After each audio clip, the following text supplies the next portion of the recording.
Hello, good afternoon, and welcome to Glasgow Rangers Nation with me, your host Owen James, channel that brings you your team every single day, guys, on what is a absolutely depressing Saturday. Another depressing Saturday. Another depressing home defeat for Rangers. It's going down 2-1 at home to Motherwell. Motherwell winning for the second time at Ibrox, back-to-back victories at Ibrox now with that win. Obviously they won there here last season as well, winning here again this season. I think it's the first time since 1986 Rangers have lost 3 straight games in the league. Genuinely poor from Rangers again today. And look, you know, as the title says, it's the same old issues and same old problems, and changing the manager has not had any positive effect, you know, on this one. You know, look, at the end of the day, it's just not acceptable, this level of performance. And look, I'm not going to criticise Barry Ferguson or Neil McCann or Billy Dodds or Alan McGregor for this performance. I'm going to criticise the players, because the players again have proved themselves to be not good enough to wear the shirt, not good to represent the club. Look, I don't think particularly the team selection was great. I thought the substitutions were bizarre, to say the least. But you know, I think Ferguson is stuck in a position where obviously he has not had any opportunity to really work with the players yet, to develop any kind of relationship with them, or develop any kind of effective style with them. Or, you know, it takes time, doesn't it, to change a style, or to change a way of playing, or to influence how a team plays, and that can't be done in the odd training session here and the odd training session there. You know, particularly when I suppose the style they were, well, whatever style it was that they were using under Clement is so ingrained. I think also, you know, you look at it in terms of the fact that I think as a club and as a collection of players, their confidence is at a rock bottom level, you know, and that's something else that Barry Ferguson has to do, is to lift the confidence of the squad, you know, especially obviously with that Fenerbahce game coming up. I think play like we did today against Fenerbahce and we'll get our arses handed to us. Look, but one thing I do want to say before I continue on this video, I want to say congratulations to Motherwell. Motherwell were brilliant today. You thoroughly deserved your victory. The best team won the game. They had a game plan. They stuck to their game plan. They worked extremely hard. They took their chances. They showed good technique. Lennon Miller, I thought, played very well indeed. Perhaps, you know, one that we need to definitely be looking at going forward.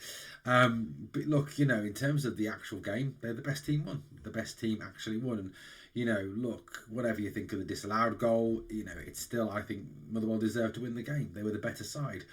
Rangers, you know, even when we were 2-0 behind, even in the second half, at no point did we ever kind of throw the kitchen sink at them, really go for them, you know, really go for the jugular. There was just no urgency there. There was no aggression there.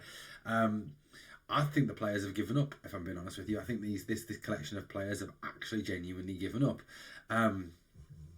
There were some very poor performances by the boys today. I thought, you know, nobody really kind of gets any pass marks from the performance today. I thought, you know, Jack Butland was absolutely shocking and totally to blame for the first goal.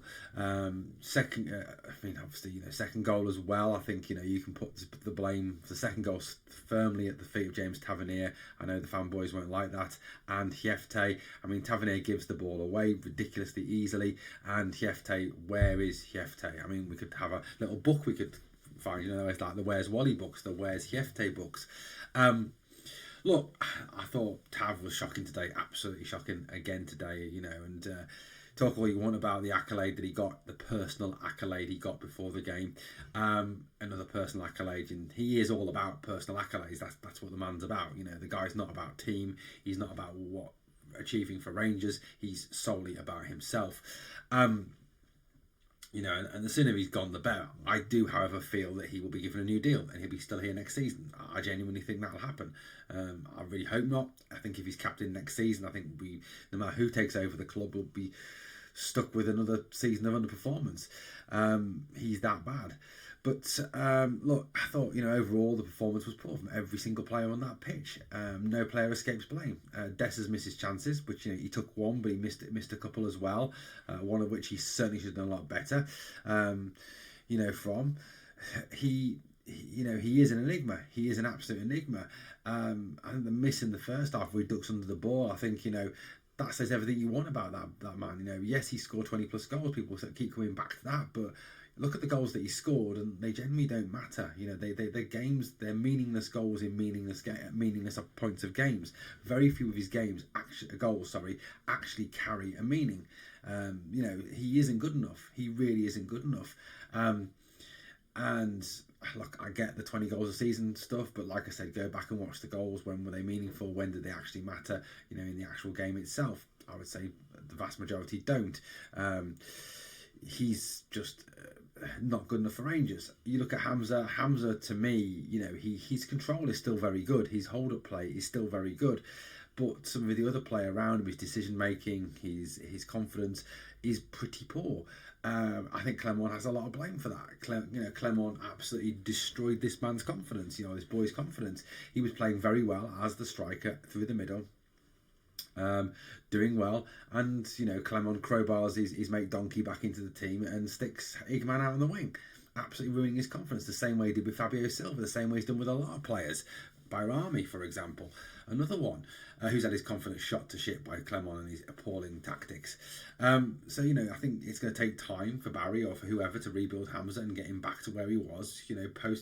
I look on social media, and I know social media is a poisonous place, particularly X. There's a lot of absolute tools on there, but you look on there and you look at some of the comments about Igman. I think people have very short memories about Igman. I think they really do. The guy is a good footballer. He's a very good footballer, but like I said, his confidence has been shot to shit by Clement. We need to rebuild his confidence. He is a good footballer, technically very gifted, but he needs coaching, he needs developing, and he needs improving. And that's probably, he's a kid at the end of the day, still finding his way in the game.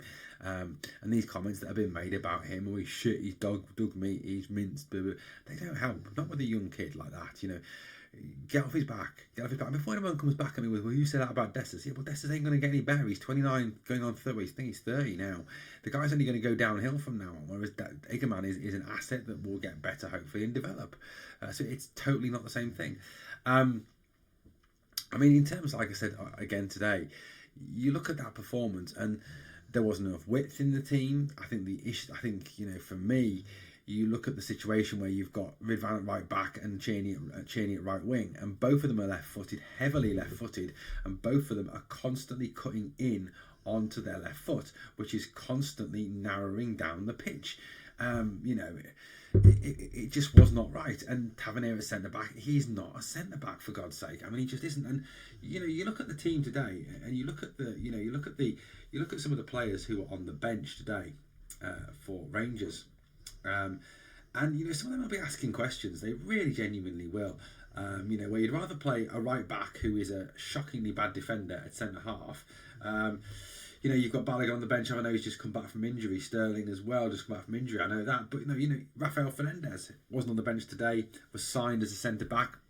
Why not put him at centre back and Tav at right back if you're so obsessed with Tav? I think Barry Ferguson's got a dangerous obsession with Tav. I do think that Tav is rapidly becoming bomb-proof, untouchable by Rangers managers, and that's worrying. He really is. And I posted on X, that about him being, he gave the ball away, and so it's not his fault. It's not his fault. Well, whose fault is it? Who else gave the ball away? Who for that first goal? Was it Bailey Rice on the bench? Was it Barry Ferguson? Was it the fan in the stand? Whose fault was it? With these Tav fanboys, they'd argue black is white and blue is purple. Some of them. As long as they're Precious James Tavernier's okay. But look, overall today, again, it's just showing that there is a lot of dead wood in this team that needs to be cleared out. Whoever comes in as the new manager in the summer is going to have one hell of a job, working with Niels Coppen, working with the football board, to look at these players and to look at clearing out some of this absolute pish that is on the park. Jack Butland is continuing to go for this real drop in form. Makes the decision perhaps not to sell him. In the summer, look worse. You look at the rest of them. James Tavernier got to go. For me, Robin Proper got to go.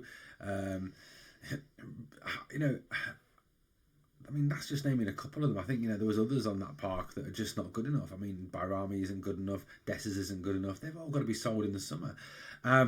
but the problem is obviously finding a taker for them. That's the big issue, isn't it? That's a massive issue for Rangers, finding a taker for all this dead wood. But you look at that team today, and you look at Hjefte, for example. Now Hjefte's defending today was absolutely awful. I mean, how many times he went missing or caught out of position? I was looking at Hjefte, and you look at Hjefte's good qualities. What is Hjefte good at? Well, first of all, he's good at getting forward. Second of all, he's got lots of pace. Third of all, he's good at swinging the ball into the box. Has anyone ever thought that maybe playing him as a left winger might be a better option than playing him as a left back? Maybe the fact that he can't defend tells you a little bit something about him as a defender, that he's not a very good defender, but he is good going forward. Maybe put him in as a winger. Just an idea. Gives you a left footer on the left wing to provide some natural width when you've got Cheney constantly cutting in on the right. And the fact that obviously Oscar Cortez is out injured gives you that option on the left side of midfield. Haji's not a winger. Haji's not a winger. He's a central midfielder. He's a 10. That's what he is. He's not a winger. And using him out on the wing, he's wasting him. Really is. Just an idea, guys. But look, overall, that performance was very, very unacceptable. And the fans were obviously very unhappy at the end of the game. Boos ringing around the stadium. And like I said, people can get on Barry Ferguson's back if they want. I think it's utterly pointless. The guy's here to the end of the season. Just leave him and get on with it. It's not going to change anything. He does need time to work with the squad. He does need time to work with the players to develop some sort of coherent strategy going forward. But it's the same old issues, isn't it? Not clinical enough in front of goal, not taking our chances, no width, slow, passive, not aggressive enough, which for a Barry Ferguson team obviously is strange. But like I said, he does need time. Guys, let me know your thoughts on today's game. I'm personally disgusted at the players. I think they're a shameful bunch. And as for Tavernier, strip him of the captaincy. Seriously, give it to Nico. Give it to Nico to the end of the season, because at the end of the day, if you go back and watch the games when Nico Raskin was the captain and Tav was nowhere near the team, we looked a lot better. Thanks for watching Glasgow Rangers Nation. As always, on the way out, please smash the sub, like the video, comment and share. And remember always, we are the people.